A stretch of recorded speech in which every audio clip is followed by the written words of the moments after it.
क्या ज़रूरत है स्कूल की?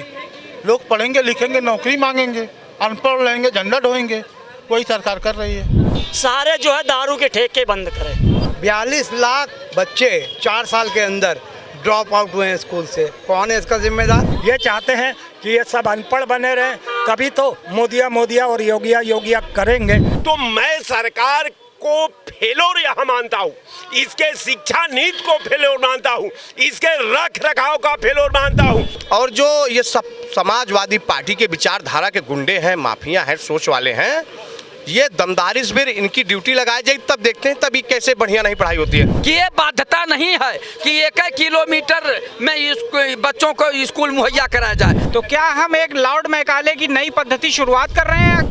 कुआं खोदाना और विद्यालय खोलना, ये दोनों पूर्ण का काम था। विद्यालय में बच्चों का घर है, अरे तो ये वो नहा धो के जाएंगे, उसके बाद वहाँ झाड़ू लगाएंगे, लैट्रिन साफ करेंगे। उत्तर प्रदेश की सरकार ने 16 जून को एक बहुत बड़ा फैसला लिया कि 5000 स्कूलों का विलय होगा और ऐसा कहा जा रहा है कि इससे 27000 स्कूल प्रभावित होंगे। लेकिन सरकार की अपनी अलग दलीलें हैं और जो विपक्षी पार्टी हैं इसका लगातार विरोध कर रही हैं। कहीं ना कहीं शिक्षा मित्र हो गए उत्तर प्रदेश में या फिर शिक्षक हो गए, वो भी इसका विरोध कर रहे हैं। उनका भी यही कहना है कि जो हमारी नौकरी है खतरे में आ जाएगी, जो बच्चे हैं जो दूर दराज के गाँवों से आते हैं उनका आना छूट जाएगा। तो ऐसे में हम यहाँ पर मौजूद है हजरतगंज में और हम बात करेंगे जनता से कि उनकी क्या राय है, वो क्या सोचते हैं कि सरकार जो कर रही है, जो विलय का फैसला उन्होंने लिया है वो सही है या गलत है। तो चलिए पहले उनसे कुछ पूछ लेते हैं। स्कूल का जो विलय करने जा रही है सरकार, प्रदेश सरकार, इस पर क्या कहना है, ये सही है या फिर ये गलत है? देखिए, ये हमें लगता है कहीं ना कहीं ये सही भी है, क्योंकि देखा जाए तो अगर प्राइमरी स्कूल जो गांव में बने हुए उनकी कोई जवाबदेही नहीं है। 50 बच्चे जो है 50 बच्चे से भी कम बच्चे उस स्कूल में पढ़ते हैं और वहीं के स्कूल के बच्चे जो लड़के हैं वो प्राइवेट स्कूल में जाते हैं, प्राइवेट स्कूल में पढ़ाते हैं बच्चे। और जो गवर्नमेंट की स्कूल है वहाँ पे देखिए 20 बच्चे, किसी में 15 बच्चे, किसी में 10 बच्चे, ठीक है, बच्चे हैं। तो इससे जो वहाँ पे टीचर हैं, उन टीचरों की जो वहाँ पे टीचर हैं, मतलब 4, 6, 7, 8 टीचर हैं, 5-6 टीचर, उनकी सैलरी देखिए 80-80 हज़ार रुपये। उन पर कोई ये नहीं है कि आप जो है आपके ऊपर कोई जवाबदेही है कि आप जो जनसंख्या की बढ़ाइए, क्योंकि आप जाके मिलिए तो कुछ ना कुछ आपने, जैसे प्राइवेट में क्या होता है, प्राइवेट में बच्चा पढ़ता है तो 1 महीने में एक बार मीटिंग होती है और वो जो वहाँ के टीचर होते हैं वो टीचर आपके घर पे आते हैं। जो कि मेरे बच्चे, मैं किसी स्कूल में पढ़ते हैं, मान लीजिए सीमा से, यानी कि आपका कहना है कि स्कूल की व्यवस्था है वो बिल्कुल बेकार हो गई है, जर्जर हो चुकी है? नहीं, जर्जर तो मैं नहीं कह सकता हूँ, मतलब मेरा कहने का मतलब जो बच्चे कम हो रहे हैं उसके पीछे कहीं ना कहीं स्कूल की भी प्रॉब्लम है। क्योंकि वहाँ पे देखिए, मैं देखता हूँ कि गांव के, मैं भी गांव से बिलोंग करता हूँ, वहाँ पे देखिए कोई प्राइमरी स्कूल वहाँ पे है, वहाँ पे मैं देखता हूँ 30 बच्चे, 20 बच्चे, यहाँ तक 10 बच्चे, यहाँ तक कभी कभी बच्चे भी नहीं जाते हैं, ठीक है। तो वहाँ पे क्या होता है, जो शिक्षा के जो शिक्षा मित्र हैं या जो भी टीचर्स हैं, उनमें 5-6 टीचर जाकर दिन भर बैठे हैं, मोबाइल चला रहे हैं, मौज मस्ती करते हैं। तो अगर मतलब सरकार ये कह रही है तो जो वहाँ के शिक्षक, उन पर भी दबाव पड़ेगा। वो वहाँ पे जो गाँव में जाके और भी जो लोग हैं उनको समझाएंगे कि आप स्कूल में आइए और आपको जो है शिक्षा, अच्छी शिक्षा दी जाएगी।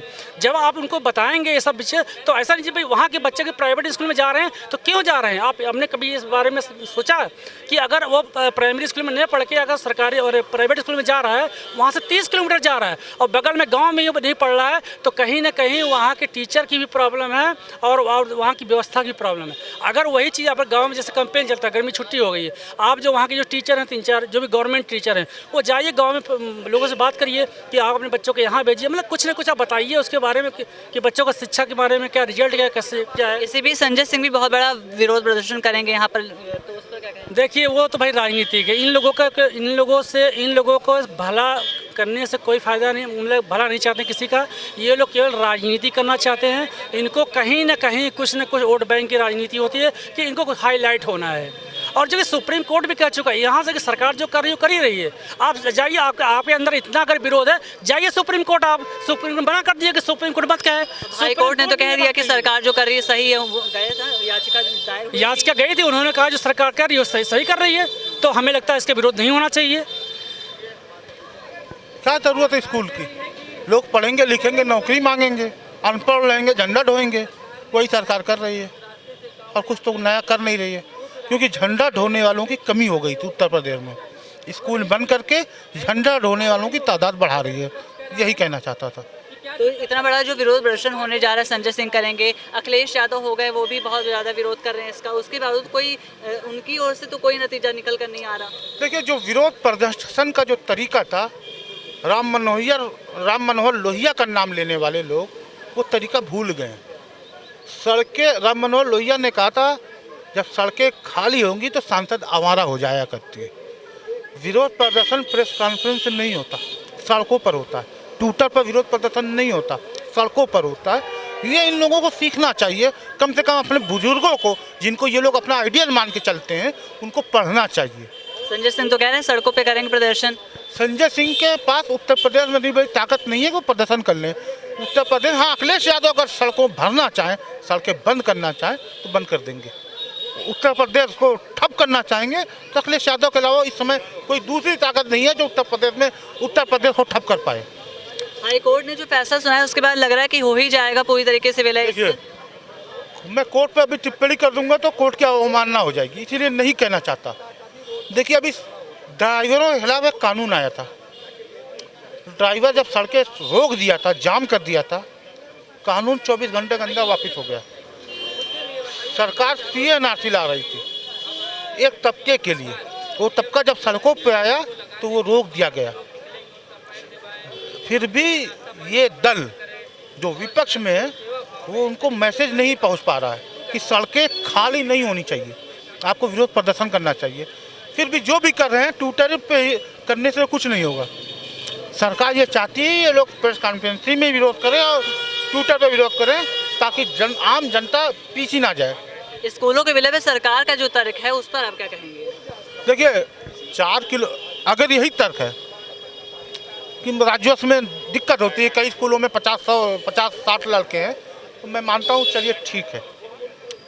लेकिन जो आपकी गलत नीतियों का जो भ्रष्टाचार जा रहा है, सरकार अगर भ्रष्टाचार पे लगाम लगा दी 90%, मैं 100% बात नहीं करता, 90% अगर लगाम लगा दी तो सब सुखी रहेंगे। देखिए, भ्रष्टाचार की बात जब विपक्ष में थी भाजपा भी करती थी, जब कांग्रेस विपक्ष में कांग्रेस में करती है, सब भ्रष्टाचार की बात करते हैं। लेकिन भ्रष्टाचार के खिलाफ कोई कानून नहीं पास कर पा रहे हैं, कोई मंत्रालय नहीं बना पा रहे हैं, तो हर चीज़ का मंत्रालय भ्रष्टाचार, इसका मतलब ये लोग भ्रष्टाचार को तस्लीम कर चुके हैं। मैं भाजपा पे नहीं, सारे दलों पर आरोप लगा रहा हूँ कि ये लोग भ्रष्टाचार को तस्लीम कर चुके हैं। स्कूल विलय जो हो रहा है, हाई कोर्ट ने भी कह दिया सरकार जो कर रही है उस पर उनकी भी स्वीकृति हो गई, उनकी तरफ से सब कुछ सही है, तो आपका क्या कहना है इस पर? मेरा ये कहना है कि देखिए, इनके शासनकाल में 84,000 सरकारी स्कूल बंद हो गया।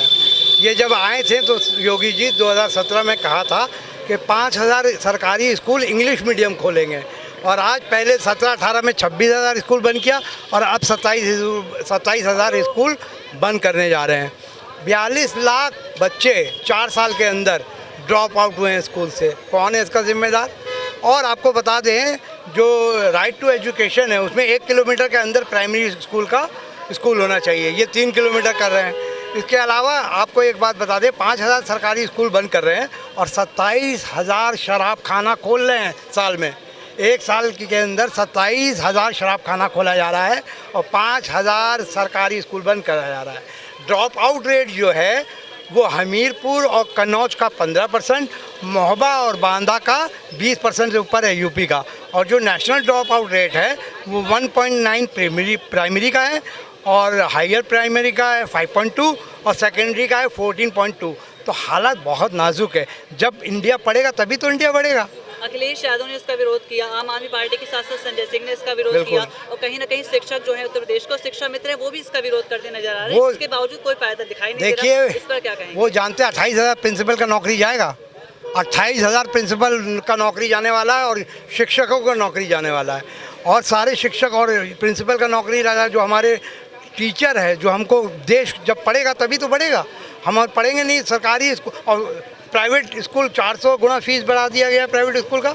वहाँ बच्चा, आप बताइए, हमारा जो इनकम है 6,000 रुपये महीना है, 35 करोड़ लोगों का, रोज़ 6,000 रुपया महीना 6,000 रुपये कमा रहे हैं, वो अपने बच्चे को कैसे महंगे महंगे स्कूल में दाखिल करेंगे? तो सरकार का ये काम होता है कि सरकारी स्कूल खोले, उसको अच्छा करे। संजय सिंह एक ऐसे आदमी है आप वाला जो स्वास्थ्य और शिक्षा में काम किया है उनकी मैं बहुत इज्जत करता हूँ, केजरीवाल की भी, चाहे इन लोग जितना गाली दें। वही एक आदमी है जो सही मुद्दे पे काम कर रहा था। और अब वो 9 तारीख को उन्होंने एक आंदोलन भी शुरू किया है और उसमें मैं उनका पार्टिसिपेट हूँ, उनका समर्थक हूँ। और मैं योगी जी की निंदा करता हूँ, यहाँ तक हाई कोर्ट की भी मैं निंदा कर रहा हूँ। इसका कोई फर्क पड़ेगा जो होने वाला है? बिल्कुल चलेगा, क्योंकि देखिए बच्चे अगर पढ़ेगा नहीं तो खत्म हो जाएगा। आप स्कूल पे वार कर रहे हो, शराब खाना खोल रहे हो, स्कूल में वार करके आप क्या करोगे? जो प्राथमिक स्कूल है, आपको बता दें 1 लाख प्राथमिक स्कूल ऐसे हैं जहाँ सिर्फ एक टीचर है, ठीक है। 922 स्कूल है जहाँ एक भी टीचर नहीं है यूपी में, और 5000 ऐसे स्कूल हैं यूपी के अंदर जहाँ एक ही टीचर पढ़ा रहा है।